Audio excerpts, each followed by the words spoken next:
I wanted to have this conversation. I kind of insisted on it because one of the things that I learned in working with Anna is that Anna and Samora have a mentor-mentee relationship as artists. And I tend to personally believe that one of the most important relationships that artists can have is to each other, but that we don't talk about what that relationship really looks like and what it involves enough. There are not that many places where we can really be in inquiry as a process without a commercial price tag on it, even in the nonprofit world. And so that's one reason why I keep coming back to the context of an educational institution in order to have that experience. And in success, it does become, as you said, an intimate relationship that can't really be replicated necessarily. And that the sort of, it's not like we're all under the heat to make a project that goes elsewhere, but we can also have people coming with different levels of experience. We had freshmen in the group. We had people who'll be leaving, graduating this year. And so I would say that inquiry is what interests me, creative inquiry. I did not know that I was going to Quincy Jones' thing. And then I showed up and Quincy was there, and immediately Quincy asked me like questions about orchestration. He didn't even say, "How are you?" He was like, if I put a note here and it's in the flute and you want to put a note in the French horn, where would it go? And I'm like, okay, da-da-da-da-da. And then you saw his face change, like, okay, he's studying, And I think that, so number one, it's just, being blessed to be in a position to be able to just develop relation over time and just show up and be, when you have the opportunity to be in the space, to be incredibly, I think diligent, to be very, I love that you said uncool, because it's a 100% that. And I really take pride in that, because I'm not interested in how people, I try not to be. I mean, we all get caught up, but ideally, I don't want to be interested in how people are perceiving me or whatever. I want to learn. I want to be better. I want to get the information that will allow me to be, inside of that place of getting better. So I think just showing up over time into that space, giving what I can give, and also soaking up as much information as I can. And also, I think trying to be as honest as possible. I think, I was very, I think early on, had told Anna, I had seen a lot of her plays growing up, and I had been very influenced by the practice of what I had seen through the plays. Obviously, I didn't know yet the internal practice, but even through that, I was already in a place where it was influencing me a lot. So I was saying, I said, I've already been very influenced by this. Is this, number one, is it okay that I'm taking this and putting it into these places? And also, is it possible that I can continue to show up? Honestly, I didn't even ask, can I be the mentor? What happened was, when I was being a part of the NYU class, I said, can I take the class? Because I was at a different school. And she was like, technically you can't take the class, but you could show up to these things, And so I think for me, it was just a combination of being lucky and I think being hungry for the knowledge. We don't need people to tell us when it doesn't work. We know. And it was your disappointment and the way he sat with you silently in it. And then, what's next? And so I think that if their takeaway from that story, it's about how artists sit with each other when it doesn't work. Mm. And sometimes the most important thing to do is just be quiet and feel the disappointment instead of rushing to fix it. I feel like, I don't know what we said. I just remember you were disappointed and we sat with you. Yeah. I mean, I remember all of that, and I remember being very, very disappointed. And there's also other things that come in with that, like shame, and that's been a thing that I've had to deal with in a lot of different ways that I think is a very important emotion to talk about. But one of the things that I do remember you saying was, You didn't talk necessarily so much about what didn't work as much as what else was possible. Like you were like, one big issue with it was that basically it was a lot of material.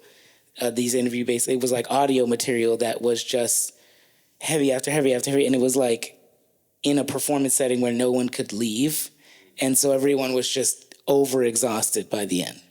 And I just didn't know what to do with that.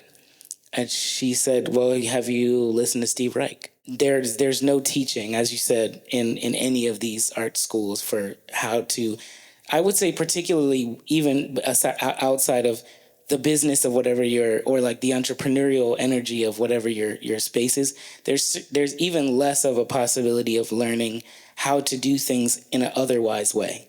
Like how to do things in a way that's not already the trap that's been set up for you in your artistic industry. I remember when you came to see me. Remember, I had this apartment uptown. I was having my apartment downtown fixed, and you were just like, I was like, well, you're going to get an agent. And you're like, no, I'm not doing that.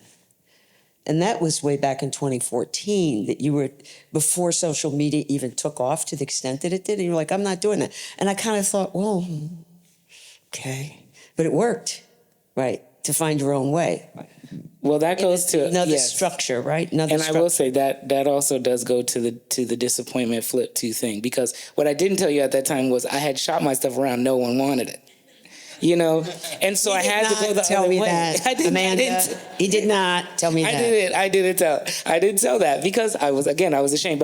But that allowed me to go another way, which ended up being much better because I was not exploited. In my experience, relationally, when it comes to collaborators and friends in the arts field, that I do think it's really important that I think you soak up what you're around, right? Just naturally. And I think that being around people who have a lot of that discipline and who also just have the relationship that they have to their to their practice of creating and to being in the world, that is going to affect you just as much as how they play. And a lot of times it's interesting because, there were a lot of times back in the day where I would be upset just, coming up in the jazz meeting where I was like, oh, well, why is it just as important? Why does it feel just as important in this situation based on how somebody's playing or whether these people have a good relationship with each other? Because that felt, obviously that is a complicated thing. But what I will say is a lot of times it's because, first of all, most of the time that you're spending with each other, you're not on the stage. But also, you're affecting each other. And a lot of the processes that go into making a film or making a concert or something are the conversations that I'm having with people. They're not just us working something out in the rehearsal room, And so I think, if I certainly have been strengthened, I will say, by the people that I'm lucky enough to be around and to be collaborating with. And what I think is also essential and very important to tell young artists is honor who is in the room with you in that way, in every single way. I want to make a shout out for not belonging. So I get out of acting school and everybody goes to San Francisco Conservatory and everybody goes to see this agent named Ann Brebner. That's what we're supposed to do. First appointment with an agent, that's going to help us be in the real world, British. I sit down and she says, well, I really can't send you out because you would antagonize my clients. And I was trying not to be I was working so hard anyway all the time not to be this, loudmouth woman with a lot of opinions. What do you mean antagonize? Well, you don't look like anything. Will you go as black or white? So that's like 1974. I get the message really loud and clear. You do not, this was the 70s, very different than now. We have lots of different shades of colors of people. You do not belong anywhere in this very classified business. So what am I going to do? Am I going to throw away all the questions I've developed as a serious student of the art of human beings? Well, one question was about identity and language, which came from Shakespeare. And so I created a way of working, and I decided to chase that which is not me, since the me doesn't belong. And in the moment that the people in my generation who really helped change the canon, George Wolfe, Susan Laurie Parks, David Henry Wong, Jose Rivera, on, by writing about themselves, I did the opposite, which was to go on this search for the other and a search for America. So I have to thank Anne Brebner it got clearer as we went on, an agent stopping me in the hall when my hair was straightened saying, "Oh, now you look black." I don't look black like that, but I look black with straight hair. This is perfect. So it's like this absurdity of racism that's so permeated and permeates our culture. Anyway, you have to create your own belongingness.